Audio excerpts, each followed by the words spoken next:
Chapter 19. The days passed. The sun rose and set and rose and set again and again.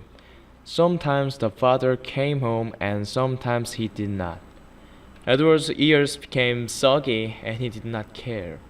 His sweater had almost completely unraveled and it didn't bother him. He was hugged hard to death and it felt good. In the evenings, at the hands of Bryce and the ends of the twine, Edward danced and danced.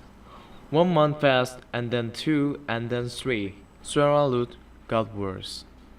In the 5th month, she refused to eat, and in the 6th month, she began to cough up blood. Her breathing became ragged and uncertain, as if she was trying to remember in between breaths what to do, what breathing was. "Breathe, honey." Bryce stood over her and said, "Breathe," thought Edward from deep inside the well of her arms. Please breathe." Bryce stopped leaving the house. He sat at home all day and had Sarah Ruth in his lap and rocked her back and forth and sang to her. On a bright morning in September, Sarah Ruth stopped breathing. "Oh no," said Bryce. "Oh honey, take a little breath, please." Edward had fallen out of Sarah Ruth's arms the night before, and she had not asked for him again. So, face down on the floor, arms over his head, Edward listened as Bryce wept. He listened as the father came home and shouted at Bryce.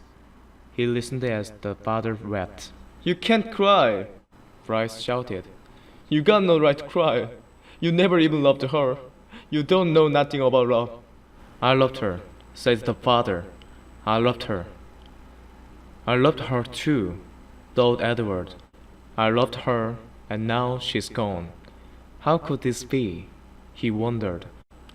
How could he bear to live in a world without Sarah Ruth?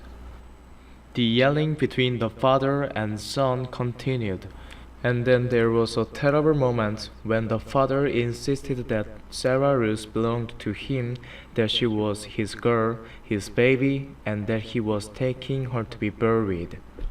"She ain't yours!" Bryce screamed. "You can't take her! She ain't yours!" But the father was bigger and stronger, and he prevailed. He wrapped Sarah Ruth in a blanket and carried her away. The small house became very quiet. Edward could hear Bryce moving around, muttering to himself, and then, finally, the boy picked Edward up. "Come on, Jangers," Bryce said. "We are leaving. We are going to Memphis."